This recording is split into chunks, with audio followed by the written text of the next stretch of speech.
یہ یاد رکھیں کہ جب بسم اللہ الرحمن الرحیم کو لکھا جائے تو لوگ جو غلطی کرتے ہیں وہ یہ سب سے زیادہ غلطی کرتے ہیں کہ بسم اللہ الرحمن الرحیم کو جب تعویذ کی خاطر لکھ رہے ہیں تو میم جو ہے یہ آتی ہے 3 بار. بسم میں میم ہے، رحمان میں میم ہے، اور رحیم میں میم ہے.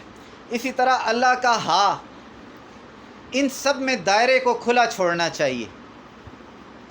یعنی بسم لکھتا ہے تو میم کا دائرہ اتنا بنائے کہ اندر سفیدی نظر آئے. اللہ لکھتا ہے تو ہا کا اس طرح دائرہ بنائے کہ اس میں سفیدی نظر آئے. رحمان میں میم بنائے تو درمیان میں سفیدی نظر آئے. رحیم میں میم لکھے تو گولا ذرا بڑا بنائے کہ سفیدی نظر آئے. یہ بسم اللہ الرحمن الرحیم لکھتے وقت سب سے زیادہ غلطی یہ لوگ کرتے ہیں، کیونکہ ان کو کسی استاد سے تو نہیں سیکھا ہوتا، کسی کتاب سے پڑھا ہوتا ہے، تو اس وجہ سے پھر وہ تعویذ میں اگر کام نہیں کر رہا ہے یا کوئی کمی ہے تو وہ پھر سب کہتا ہے یار یہ چیز کام نہیں کرتی.